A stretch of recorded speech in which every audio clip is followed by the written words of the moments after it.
É isso aí, glória a Deus, aleluia. Glória a Deus, glória a Deus, glória, glória. Aleluia. Glória a Deus, aleluia.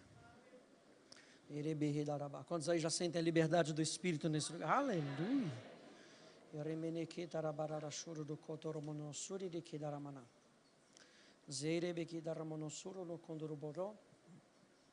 Sintroposoro no condoroboro monossori de Kidarabaha. Xeremene Kidarabara, Seremene Kidarabara Sororoquá. Instrui-nos nessa noite, aleluia. Espírito Santo, nosso mestre, nosso professor, aquele que nos ensinaria acerca de todas as coisas. A unção que habita em nós, aleluia.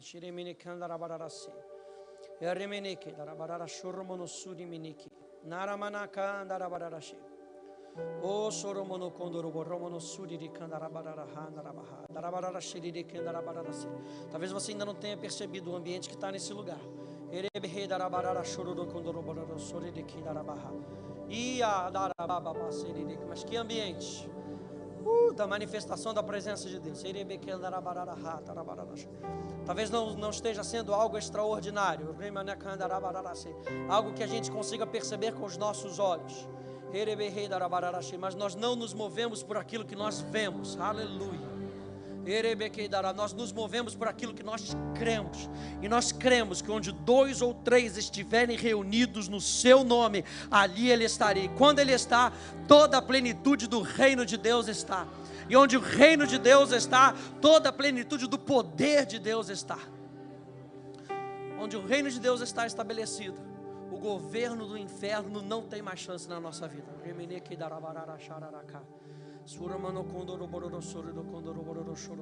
Não viva a parte da sua consciência do Espírito Santo. O crente que vive a parte da consciência do Espírito Santo perde muito, gente. Perde muito. E o nosso desejo é com que você entenda que a gente não tem tempo para perder. Eu e você somos instrumentos do Evangelho. Eu e você somos instrumentos da graça de Deus. Eu e você somos instrumentos do céu. Eu e você. Como é ruim ver uma pessoa que às vezes entra para o vício e depois de anos é liberta do vício, aleluia, glória a Deus. Mas ela olha para trás e fala: quanto tempo que eu perdi. Como é ruim a gente olhar às vezes para crente, domingo após domingo, ouvindo uma mensagem que não entra no coração, e depois de anos, vira para trás e diz: quanto tempo que eu perdi. Por isso, Hebreus capítulo 3, aleluia, abra comigo Hebreus capítulo 3, aleluia, aleluia, PV me ajuda aí, vai, aleluia, choromonossu seremene que darabararashiri de que darabararassa, choromonossuri de candarabararashiri de que,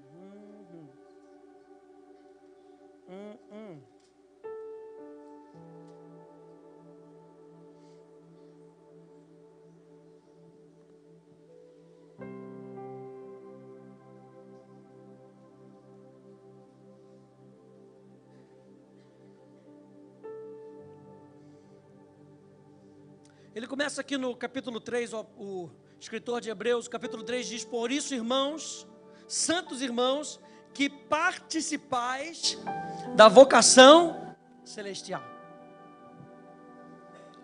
Ele está endereçando a igreja, e ele está falando aos santos irmãos. Quantos irmãos em Cristo eu tenho aqui nesse lugar? Aos santos irmãos. Ele não só fala aos santos irmãos, aos que participam da vocação celestial. Número 1, aos que participam, aos santos irmãos que participam. Eu e você somos chamados a participar. A Bíblia diz em Colossenses que nós somos participantes, co-participantes de Cristo. Número 2, ele fala que nós somos não somente participantes, mas que nós temos uma vocação. Eu e você temos um chamado. Nós participamos porque nós ouvimos e respondemos ao chamado. Aliás, a palavra eclesia significa os chamados para fora. É interessante a palavra eclesia, no contexto mais básico da palavra. Você lembra naqueles filmes que tinha aquele arauto que chegava no centro da cidade, aquela cidadezinha pequenininha, tinha aquela corneta, a corneta tinha até um símbolozinho, e ele chegava lá, atenção, mensagem do rei. Uma vez eu fui numa cidade na Inglaterra, Gloucester, e na cidade tinha um arauto desse, era da cidade. Num domingo lá, ele foi lá tocar, começamos o culto assim.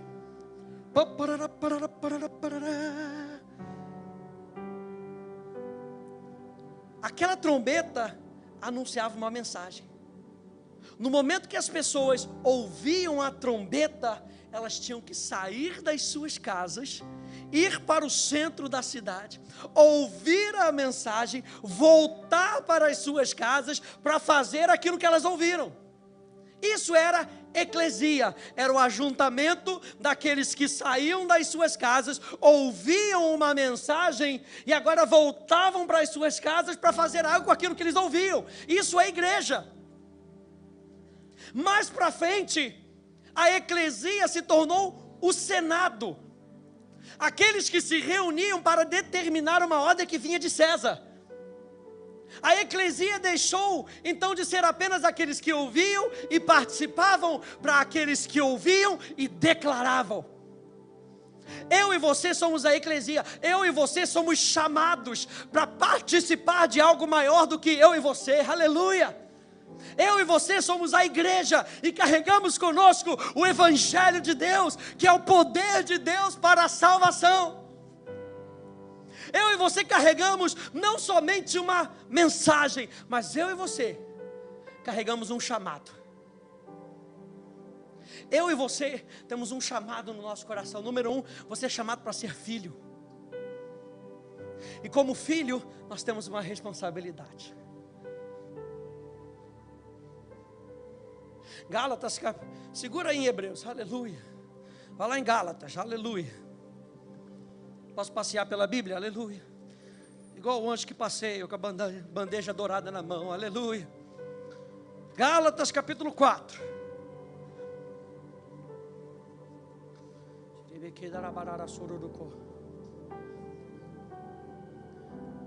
O apóstolo Paulo diz: digo, pois, que durante o tempo em que o herdeiro é menor, em nada difere do escravo, posto que ele é senhor de tudo. Aqui quando fala que o herdeiro é menor, a expressão usada aqui é a expressão neipios. E neipios é a expressão da onde se tira o inglês nepis, fralda. Um herdeiro imaturo. E ele diz que enquanto o herdeiro é menor, em nada difere do escravo, posto que ele é senhor de tudo, mas está sob tutores e curadores até o tempo determinado pelo Pai. Assim também nós, quando éramos menores, estávamos servilmente sujeitos aos rudimentos do mundo. Vindo, porém, a plenitude do tempo, Deus enviou o seu Filho, nascido de mulher, nascido sob a lei, para resgatar os que estavam sob a lei, a fim de que recebêssemos a adoção de filhos. E o apóstolo Paulo usa uma expressão aqui. Ele usa a expressão rios. E rios significa filhos na maturidade. O interessante dessa expressão, quando João fala, por exemplo, de Jesus, quando ele chama Jesus de filho, João só chama Jesus de rios. De todas as expressões em grego que ele poderia usar, João chama Jesus de rios. Paulo agora faz referência aos filhos de Deus e nos chama de rios, nos chama de filhos maduros. O que era o filho maduro? O filho maduro era aquele que tinha não somente a responsabilidade, mas também tinha a maturidade para cuidar dos negócios do seu pai. Quando o filho chegava na maioridade, o seu pai pegava o filho pela mão e ia levando em cada lugar que ele tinha aliança no comércio, e ele dizia: esse é o meu filho, a ele ouvir. Ou seja, ele pode pedir o que ele quiser, porque ele está fazendo no meu nome. E ele levava na outra tendinha e dizia: esse é o meu filho, eu quero que vocês saibam que esse é o meu filho. Ele pode pedir o que ele quiser, porque ele tem maturidade e responsabilidade para saber aquilo que ele está pedindo. Quando Jesus é batizado, o que acontece? Vem uma voz dizendo: esse é o meu filho amado, em quem eu me comprazo. O pai estava confirmando que chegou o tempo da maturidade do filho. Na hora da transfiguração, qual é a voz que eles ouvem? Esse é o meu filho, a ele ouvi. Mais uma vez, uma confirmação de maturidade. E é assim que Deus nos chama a andar. Nós somos participantes de uma vocação. E número 3, essa vocação é celestial. Não vem da terra. Ah, pastor, eu não sirvo porque o pastor Silvio nunca me pediu para servir. É porque não é um chamado da terra, é um chamado do céu. Eu e você somos chamados por Deus para servir a Ele. Se você talvez estiver esperando pela voz do pastor para te chamar para servir, você pode esperar muito tempo sentado. Porque quando o pastor, o natural, chama, e a gente se associa com o natural acaba se desgastando. Mas quando eu sei que foi Deus que me chamou, Ele não somente me chama, como Ele provê para mim e para você. Você que foi chamado por Deus, tem que ter uma certeza no seu coração, de que se Deus chamou você, Ele vai prover para você até o final da sua vida, até o final da sua jornada. Eu vos chamei para sermos participantes da vocação celestial.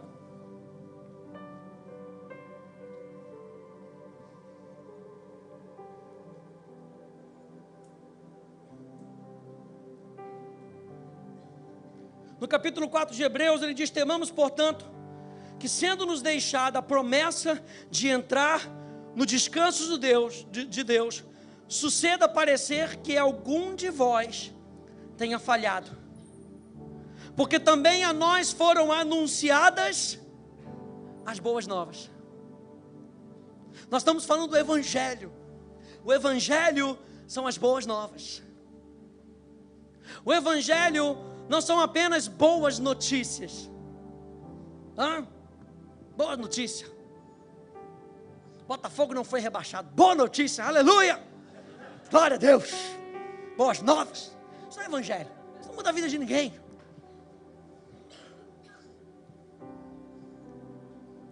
Aumentou meu salário. Ah, pastor, aí tá, o negócio está começando. Mas não muda a sua vida de dentro para fora. Talvez crie uma condição melhor do lado de fora, mas as boas novas do Evangelho têm a ver com o nosso coração, tem a ver com a vida de dentro que é transformada. Veja, ele diz: porque também a nós foram anunciadas as boas novas, como se deu com eles. Mas a palavra que ouviram não lhes aproveitou, visto não ter sido acompanhada pela fé naqueles que a ouviram. O Evangelho é o poder de Deus para a salvação. Nós falamos isso na quinta-feira. A palavra salvação, sotso, tem o sentido de fazer íntegro. Como uma folha que foi rasgada, ela não vai ser colada de novo. Quando você vê o poder do Evangelho, não é uma folha colada, é uma folha totalmente nova. O poder do Evangelho, ora, o Evangelho é o poder de Deus para a salvação de todos aqueles que creem. O povo antigo ouviu as boas novas, mas não lhes aproveitou as boas novas, porque não juntou aquilo que eles ouviram, a fé. A fé. Romanos capítulo 1, abra lá comigo, verso 16. Vamos lembrar o que a gente viu na quinta-feira.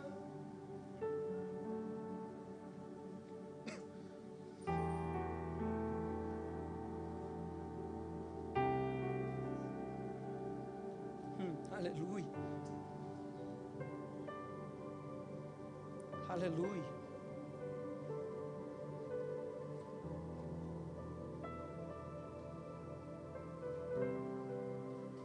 Quero dizer para você nessa noite, aqui em Hebreus capítulo 3, quando ele nos chama de participantes, a palavra aqui participantes é muito interessante, metorros. Metorros significa um participante, um sócio, um colaborador. Você pode dizer para Deus, meu fechamento, aleluia, meu sócio. E nessa sociedade, Ele já fez tudo aquilo que você precisava fazer, Ele já fez. Ele te chama a colher os benefícios daquilo que Ele fez. Ele te chama a ser um participante ou um colaborador. O que Ele está falando? Só não me atrapalha, aleluia. Quando a gente ora, a gente está se tornando mais sensível para atrapalhar menos. Quando a gente medita na palavra, é para ouvir a voz do Espírito Santo, para que a gente possa atrapalhar menos. Quando a gente jejua, é para que a gente possa entender que a carne não terá mais domínio sobre vós, para que a gente entenda que o nosso espírito está sendo edificado, fortalecido, para que a gente atrapalhe menos. Estou simplificando a história. Tudo aquilo que Ele precisava fazer na cruz do Calvário, Ele já fez por mim e de você. Agora Ele fala, o justo continue na prática da justiça, o santo continue a santificar. Por que a gente vai se santificando? A gente se santifica para que Ele flua mais facilmente através de mim e de você.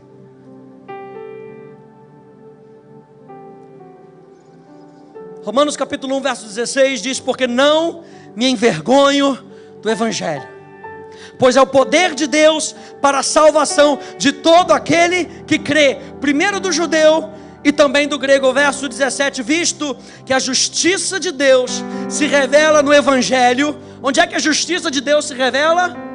No Evangelho, no poder de Deus para a salvação, de fé em fé, como está escrito, o justo viverá pela fé. E na quinta-feira, nós dissecamos um pouquinho, e nós dissemos que o Evangelho vem de Deus. Vem de Deus, nos deu o Evangelho. Deus nos deu a palavra que transforma a nossa vida. Deus nos dá a palavra que transforma o nosso dia. Essas boas novas vêm de Deus. Eu costumo dizer que Deus não fica papeando por papear. Sabe papo de elevador? Aleluia. Quem nunca fez papo de elevador aí? Aleluia. Entra no elevador, hoje não tem mais papo de elevador. A primeira coisa que o pessoal faz quando entra no elevador, entra alguém que não conhece, pega o celular, aleluia. Mas quando não tem celular, é papo de elevador, tudo bom? Tudo bem. Acho que vai chover, né? Tá quente. E a conta de luz que subiu? Oi, irmão. Vai orando, geme e chora, aleluia. Deus não fica batendo papinho. Quando Deus fala, as palavras que eu vos tenho dito são espírito e são vida. Até quando Ele fala para você coisas simples, é para impactar o seu dia. Até quando Ele vira para você e fala, eu te amo, aquilo ali já basta. Quando você começa a meditar naquilo ali, aquilo ali vai gerando espírito e vida dentro de você. O Evangelho vem de Deus. Número 2, nós falamos que o Evangelho é pela fé, é de fé em fé. Toda vez que você ouve o Evangelho, isso edifica a sua fé. Toda vez que você ouve a palavra de Deus, isso faz crescer dentro de você confiança. Porque primeiro vem de Deus, Você entende que a pessoa de Deus está te dando essa palavra poderosa. Número 2, isso vai crescendo dentro de você. Confiança, fé. Ora, fé é a certeza de coisas que se esperam. Ou seja, quando Deus fala para você alguma coisa, isso vai gerando em você esperança. E esperança te abre os olhos para que você possa andar pela fé. Fé e esperança andam juntas. Muitas vezes o que o inferno quer fazer comigo e com você, às vezes não é nem mexer na nossa fé, ele mexe na nossa esperança. Pastor, não consigo mais ver adiante. Me decepcionei com fulano, me decepcionei com a igreja, me decepcionei com Deus. Ele vai cortando a esperança, e quando a esperança vai diminuindo, como é que eu vou andar sem esperança? A palavra de Deus gera esperança no nosso coração.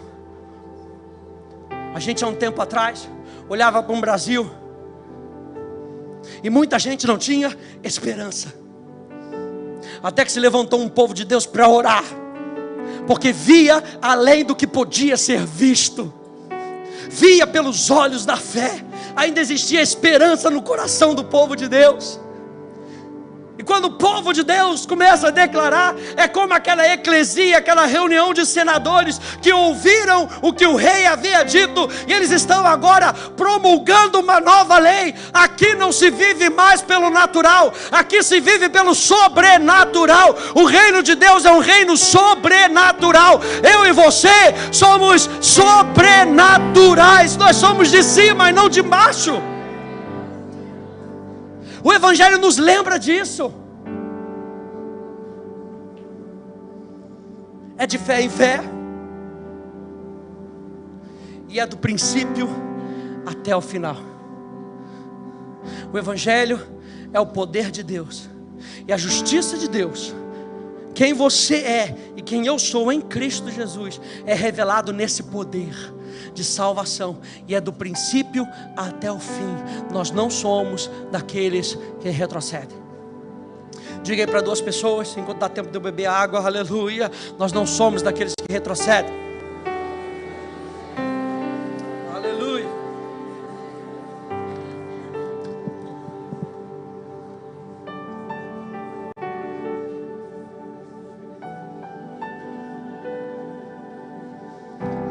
Se a gente tivesse que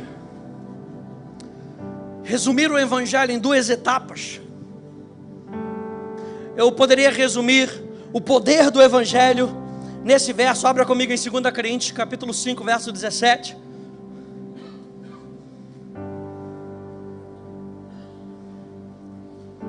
O poder do Evangelho. O Evangelho é o poder de Deus. E o que esse poder faz em nós? 2 Coríntios, capítulo 5, verso 17.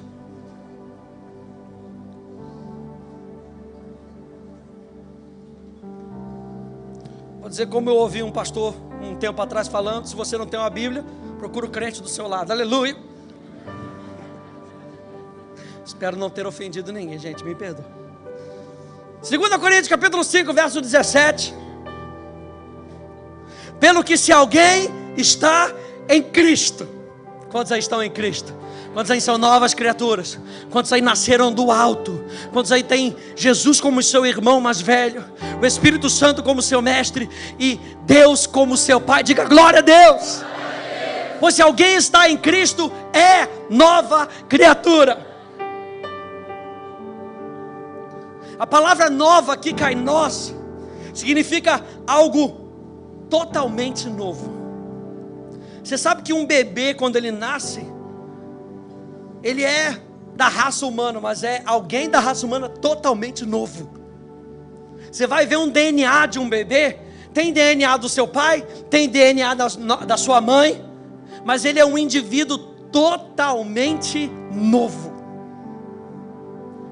Você sabia que o seu polegar distingue você da outra pessoa? Você sabia que a sua íris distingue você de outra pessoa? Você sabia que a sua voz distingue você de outra pessoa? Não tem uma voz no mundo que seja igual à sua. Tamanha criatividade de Deus. Ah, pastor, mas eu sou tenor e o outro também é tenor. Aleluia. Mas não tem uma voz igual a sua. Quando Deus te olha no olho, Ele sabe quem você é. Quando Deus ouve a sua voz, clamando pelo nome dEle, Ele sabe quem é você. Quando você levanta a sua mão para adorar a Deus, Ele sabe quem você é. Você é um ser totalmente novo, recriado à imagem de Cristo Jesus. Em Gênesis capítulo 1, verso 26, Deus disse para Deus: façamos o homem a nossa imagem e semelhança. A palavra imagem tem um sentido de fazer como, agir como. E a palavra semelhança tem um sentido de ser como. Eu e você fomos criados no nosso DNA para ser como Ele é. O apóstolo João chega a dizer isso. Assim como Ele é, nesse mundo, nós somos. E eu e você fomos chamados para agir como Ele age. Por isso o apóstolo Paulo vai dizer: sede meus imitadores, como eu sou de Cristo. Não só em natureza, mas em atitudes. Por isso que Jesus fala que os meus discípulos serão reconhecidos pelo amor. E o amor é uma natureza que é evidenciada através de atitudes. Não bastava só Jesus virar para você e falar: eu te amo. Ele teve que morrer na cruz do Calvário por mim e por você. Não há amor maior do que esse, do que dar a sua própria vida.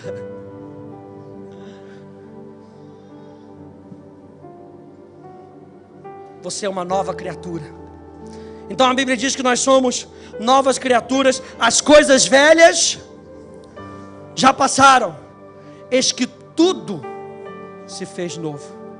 Número 1, então, a primeira parte do Evangelho nos lembra que as coisas velhas já passaram.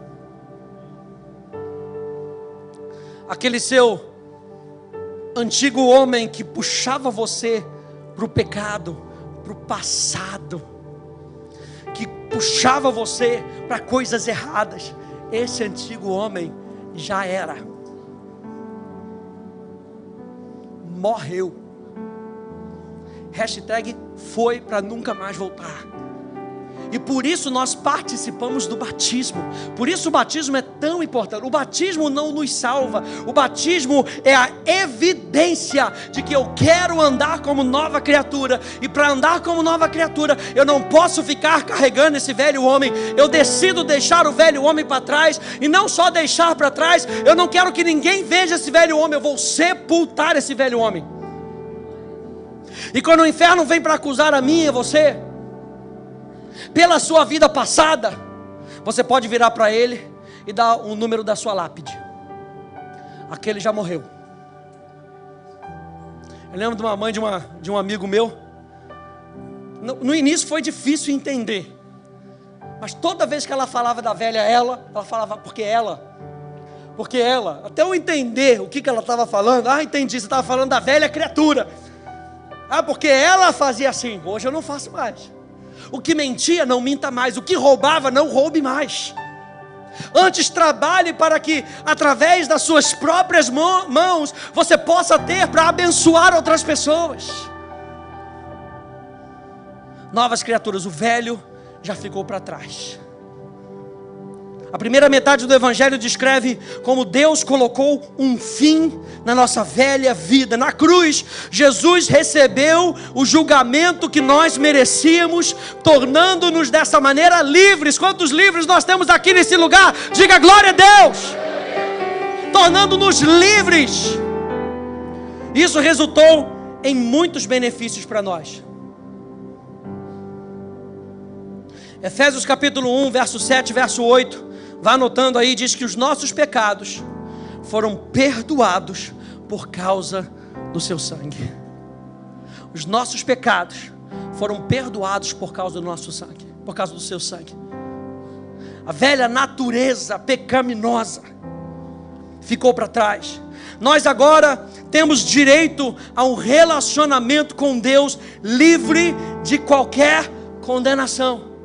Para mim, um dos maiores exemplos disso é o apóstolo Paulo.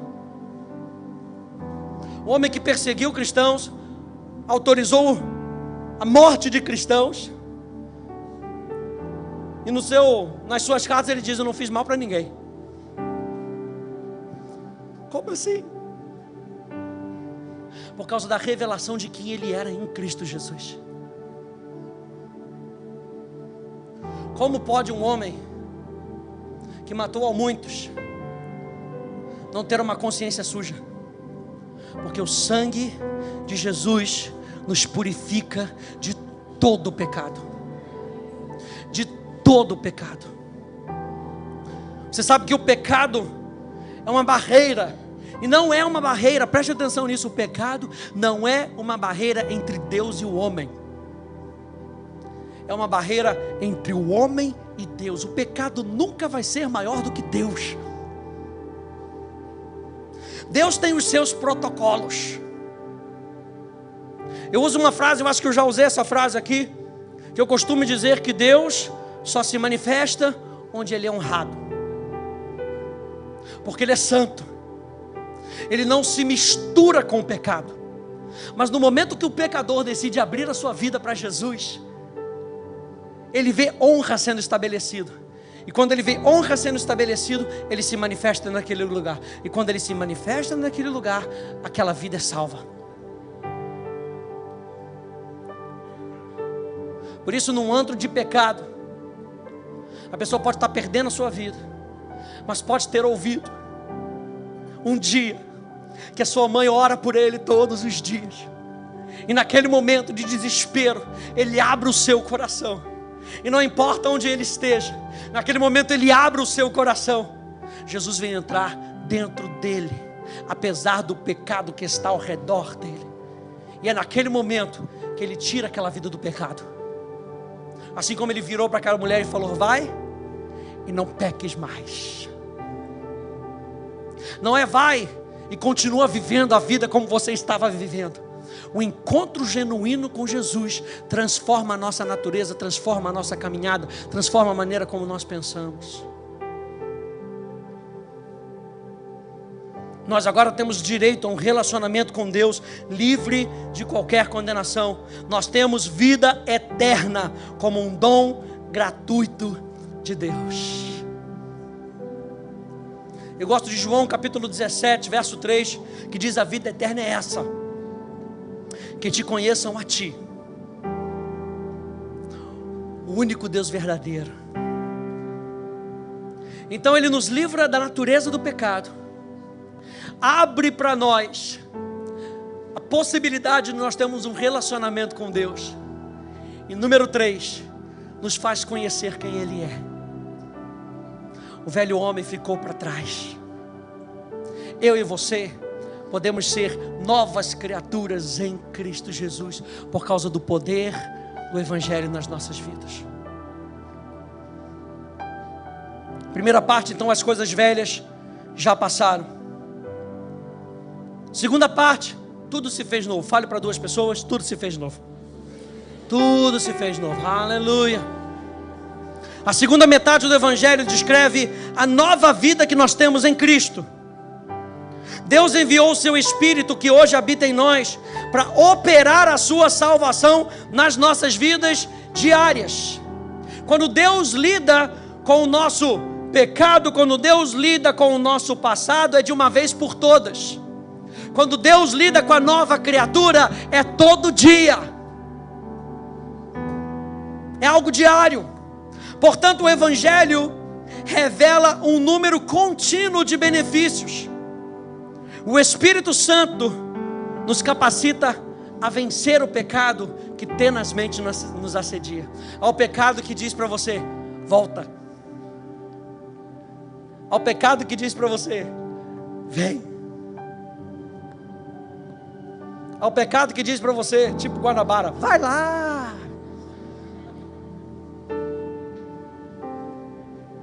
Sabe o que eu estou falando? O Espírito Santo nos capacita a vencer. Sabe por quê? porque o pecado não mais terá domínio sobre vós. Ei, isso não quer dizer que nós estaremos isentos do pecado.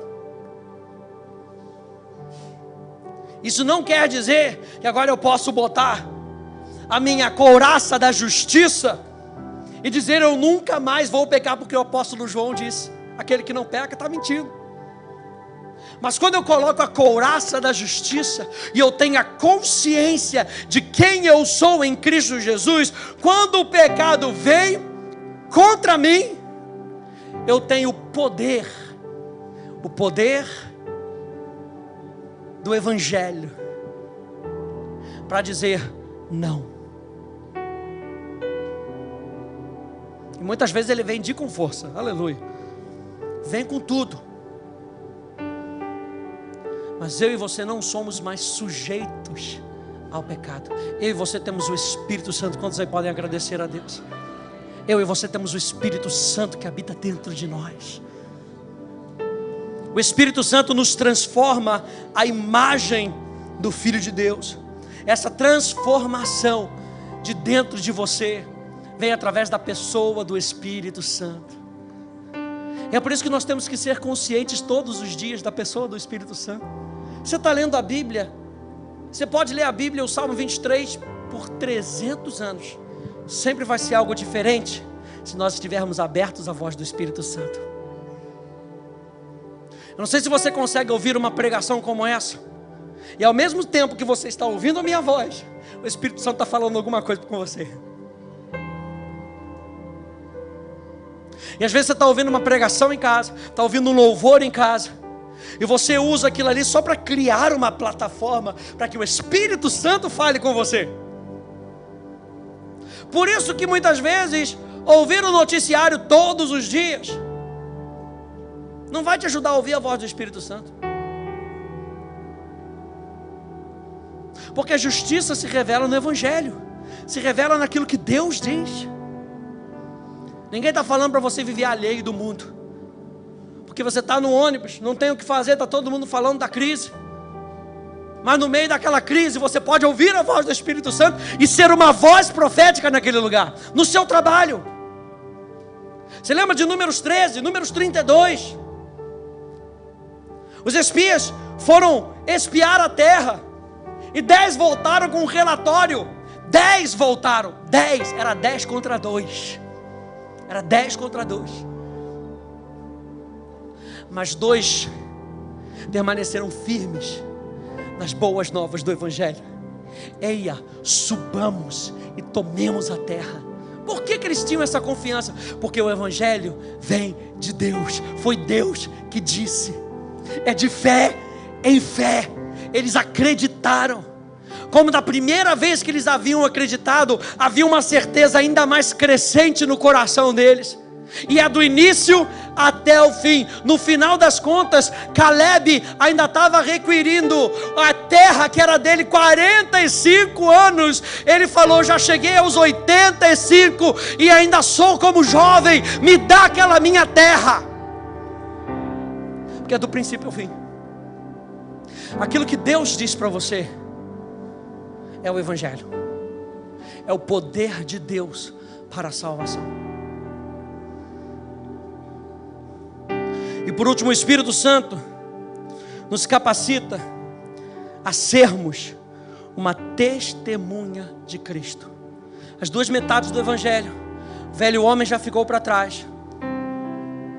Hoje você é uma nova criatura, segunda metade. Em suma, a segunda metade do Evangelho revela como a nossa nova vida funciona através do poder do Espírito Santo. É assim que vivemos uma vida de adoração, com o conhecimento de quem nós somos em Cristo. Não temos apenas vida eterna, que é o foco da primeira metade do Evangelho. Um novo destino, um novo futuro, uma nova esperança.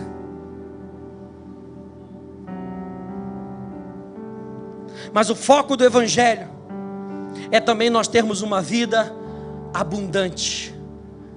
João capítulo 10, verso 10. Você lembra que diz: o ladrão vem somente para roubar, matar e destruir. Olha só como é que é algo progressivo. Ele quer roubar a tua esperança. Ele quer matar. E ele quer destruir, aniquilar. Mas Jesus disse: mas eu vim para que vocês tenham vida e a tenham em abundância. Essa palavra abundância é tanto em qualidade quanto em quantidade. Deus quer com que você tenha muita vida sobrenatural. Romanos capítulo 1, verso 17 diz que o justo viverá pela fé. É a mesma palavra que está sendo utilizada, dzal. Eu vim para que vocês tenham vida sobrenatural. Isso não quer dizer que Deus não se importe com as coisas aqui da terra, mas Ele fala: o nosso foco está nas coisas eternas, e eu vou suprir a você cada uma das suas necessidades. A Bíblia diz que bondade e misericórdia certamente me seguirão todos os dias da minha vida, e habitarei na casa do Senhor para todo sempre.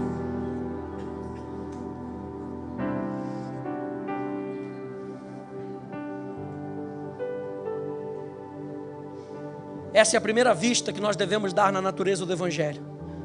Ela pode ser dividida em duas partes. O velho homem já ficou para trás.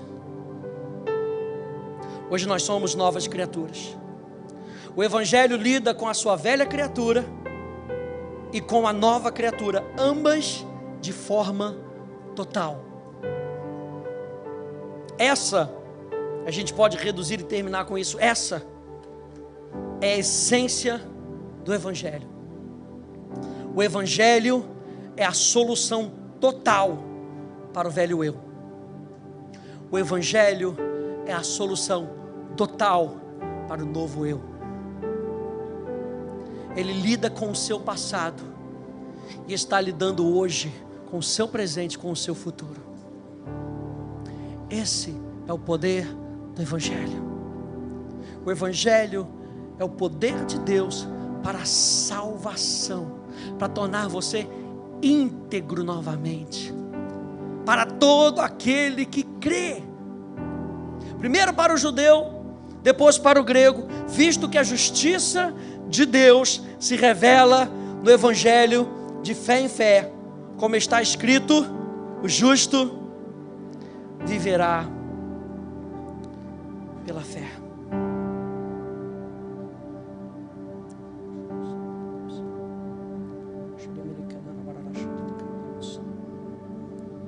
Volte comigo em Hebreus capítulo 4. Vamos terminar em Hebreus capítulo 4.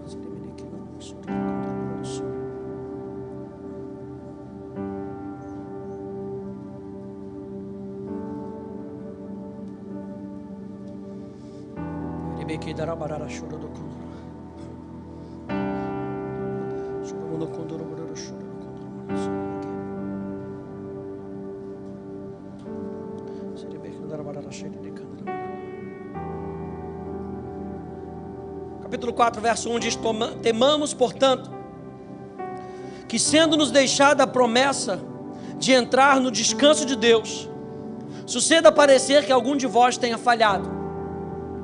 Porque também a nós foram anunciadas as boas novas, como se deu com eles. Mas a palavra que ouviram não lhes aproveitou, visto não ter sido acompanhada pela fé naqueles que a ouviram. Nós, porém, que cremos, entramos no descanso, ou usufruímos daquilo que Deus tem para cada um de nós. Verso 6: visto, portanto, que resta entrarem alguns nele,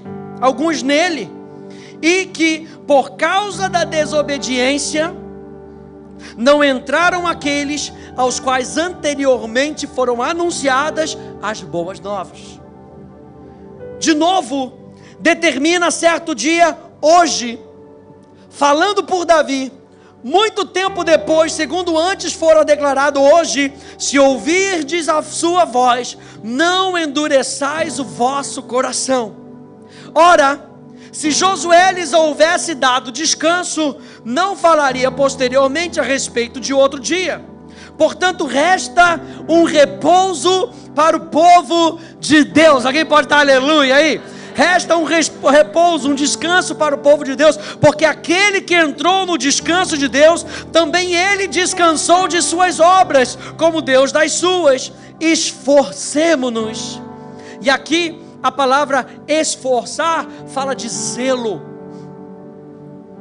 Não está falando de o quanto tempo você ora para agradar a Deus. Está falando de zelo, está falando de fazer coisas com zelo. Esforcemo-nos, pois, por entrar naquele descanso. Ou seja, o que ele está falando? Não abra mão daquilo que Deus falou para você, até que se cumpra. Esforcemo-nos, fala de perseverança. Não abra mão do Evangelho, não abra mão de saber quem você é em Cristo, não abra mão de saber quem é Deus para você. Isso faz toda a diferença no nosso dia a dia. Esforcemo-nos para nos apropriar daquilo que Deus disse que nós teríamos. O que o inferno quer fazer na nossa vida é com que a gente abra mão daquilo que é nosso. Muitas vezes a gente faz isso por nós mesmos, por desconhecimento. Muito interessante, num dos livros do Kenneth Hagin, ele fala de uma pessoa que comprou um ticket para um cruzeiro. Não sei se você já leu. Um ticket para o cruzeiro. E aí ele juntou todo o seu dinheiro, era um cruzeiro caro. Ele juntou o dinheiro que ele tinha, pagou pelo cruzeiro. Vou fazer aquele cruzeiro. E aí ele gastou tudo que ele tinha no cruzeiro. E aí ele tinha levado uma latinha com creme cracker, talvez uma manteiguinha. Aí ele foi lá para o cantinho dele. Não era a primeira classe, mas ele foi lá para o cantinho dele e passou o cruzeiro todo comendo creme cracker. No final, quando ele saiu, o capitão foi perto da mão dele e falou: mas eu não te vi na hora do jantar, nem na hora do almoço.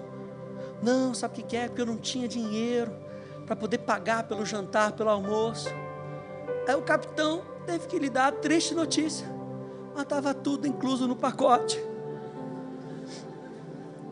E quantas vezes nós perdemos acesso às promessas de Deus porque nós não conhecemos a promessa. Número 2, nós não conhecemos o poder que nos mantém no caminho para sermos perseverantes no tocante à promessa. Talvez você esteja esperando a manifestação da cura no seu corpo. Jesus já disse que Ele já levou sobre si cada uma das suas enfermidades.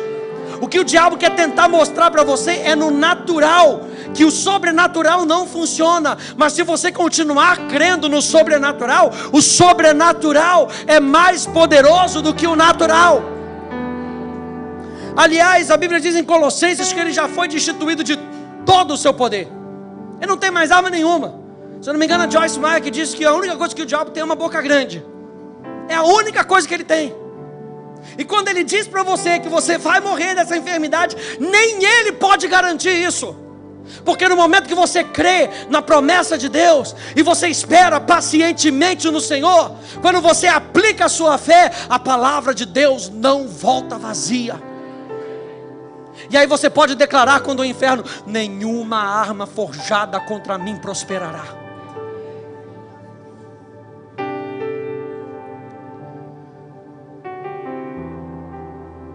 Esforcemo-nos, verso 11, pois, por entrar naquele descanso, a fim de que ninguém caia, segundo o mesmo exemplo da desobediência, porque a palavra de Deus, o Evangelho, é vivo. O Watchman ele faz uma diferença muito legal entre a palavra logos e a palavra rema. E muitas vezes a gente usa, não, a palavra rema é a palavra falada, E a palavra logos é a palavra escrita. No grego não existe isso.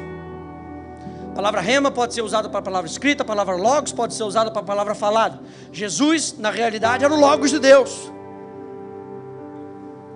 O que eu acho interessante, que o Watchman, no seu livro A Quarta Dimensão, ele fala, é que a logos é a palavra que Deus falou, mas a rema é a palavra que Deus fala. Isso faz toda a diferença. Faz toda a diferença você saber que um dia Deus falou: eu sou o seu pastor e nada te faltará. Faz outra diferença totalmente quando você ouve do Espírito Santo dizer para você agora: eu sou o teu Senhor, nada te faltará. É Jesus andando com Jairo, pegando a cara de Jairo e falando para Jairo: continua olhando para mim, não temas, crê somente. Eu sei que você já ouviu que a expressão não temas 366 vezes na Bíblia. Você pode saber número, pode saber estatística, isso não te ajuda nada se na hora da tua batalha você não ouvir o Espírito Santo dizendo para você: não temas. E as 366 vezes vão ficar para trás e você vai se apropriar daquela única vez que Deus disse para você naquele dia: não temas. E é isso que o escritor de Hebreus está falando. Se hoje você ouvir a voz de Deus, o dia é hoje. Se hoje você ouvir a voz de Deus, não desanima não, não desobedece não, se apropria daquilo que Deus disse, porque a palavra de Deus, o Evangelho é vivo, é eficaz. A palavra eficaz aqui é a palavra energético. Já viu que tem gente que está vivo, mas está morto? Já ouviu aquela expressão? O cara está vivo, mas está morto. A pessoa vai pregar e parece que... A gente fala isso muito no louvor. Aleluia, Ministério de Música. Aleluia, Jesus. Glória a Deus. Vou pegar aqui na área. Aleluia. A música está... Eu vou dançar com alegria. Pá, e a pessoa está aqui atrás. Eu vou dançar com alegria. Está vivo, mas está morto. Entendeu? A gente tem algo que a gente fala lá com o Ministério de Música, que é uma aula de expressão corporal. É importante, o corpo comunica. Eu estou aqui falando com você, o meu corpo comunica. Eu quero que você entenda que Deus é uma pessoa viva, mas não somente uma pessoa viva que existe, mas é uma pessoa viva, e a palavra aqui é a palavra energética. Ele tem energia, ou seja, ele age. Davi conhecia um Deus vivo. Eu preguei isso numa série chamada Davi Conhecia o Seu Deus. Davi conhecia um Deus vivo, um Deus presente e um Deus próximo. Tem gente que conhece um Deus vivo, mas onde é que ele está? Está no céu e eu na terra. Aí vamos para a segunda fase. Um Deus presente. Aleluia, Deus está aqui, mas Ele está lá e eu estou aqui. Davi conhecia um Deus vivo, um Deus presente e um Deus próximo. E no nosso relacionamento com Deus, a gente vai de fé em fé. A gente já conhece que Deus vive. Aleluia. Se Ele vive, Ele fala comigo. Ele não somente vive, Ele está comigo. E Ele não só está comigo, Ele está em mim. A palavra de Deus é viva e ela age e eficaz e mais cortante do que qualquer espada de 2 gumes, e penetra até o ponto de dividir a alma e o espírito, juntas e medulas, e é apta para discernir os pensamentos e propósitos do coração. Hebreus capítulo 11, verso 6 diz: sem fé é impossível agradar a Deus. E a palavra agradar é a palavra concordar. Sem fé é impossível agradar a Deus, por conta daquele que se aproxima de Deus. O escritor de Hebreus vai dizer que pelo sangue de Jesus nós podemos nos aproximar confiadamente do trono da graça. Porque aquele que se aproxima de Deus deve crer que Ele existe. Eu não gosto muito dessa palavra existe, porque é muito subjetiva. Eu gosto de como a King James atualizada bota: deve crer que Ele é. Porque Ele não somente existe, deve crer que Ele é. E aí eu sempre faço essa pergunta: quem é Deus para você? Porque no dia da sua adversidade, aleluia, vamos ler o Salmo 27, aleluia. Eu prometo que eu termino. Eu amo esse Salmo 27, porque ele me mostra como Davi conhecia. E foi um salmo escrito enquanto Davi era perseguido. Preste atenção nisso. Foi um salmo escrito enquanto Davi era perseguido pelo seu sogro. Salmo 27. O Senhor é a minha luz, Ele é a minha salvação. De quem terei medo? O Senhor é a fortaleza da minha vida. A quem temerei? Quando malfeitores me sobrevêm para me destruir. Você lembra que Jesus disse: no mundo tereis aflições? Davi estava revelando o evangelho aqui, gente. A vida cristã não é uma vida de mar de rosas, é uma vida onde tudo é possível ao que crê. Davi estava expressando isso: ainda quando os malfeitores me sobrevêm para me destruir, meus opressores e inimigos, eles é que tropeçam e caem. Ainda que um exército se acampe contra mim, não se atemorizará o meu coração. E se estourar contra mim a guerra, ainda assim terei confiança. E ele diz: uma coisa eu peço ao Senhor, e a buscarei. Ora, sem fé é impossível agradar a Deus, porquanto aquele que se aproxima de Deus deve crer que Ele é, e que se torna galardoador ou presenteador daqueles que o buscam. Uma coisa eu peço ao Senhor, e a buscarei. Ei, não vem para cá só para pedir, não. Peça, porque quando a gente pede com fé, Ele nos ouve e nos dá aquilo que nós pedimos segundo a sua palavra. Mas Ele fala: não somente peça, busque. Olha o zelo, olha o esforço. Busque, é isso que eu quero, é isso que eu preciso. Essa expressão aqui, quando Davi fala uma coisa eu peço ao Senhor, ele está falando: esse é o mandato da minha vida. A minha vida gira em torno disso. Esse é o que eu busco na minha vida. Uma coisa eu peço ao Senhor, e a buscarei: que eu possa morar na casa do Senhor todos os dias da minha vida, para contemplar a beleza do Senhor e meditar no seu santo templo. Ele diz no verso 5: pois no dia da adversidade Ele me ocultará.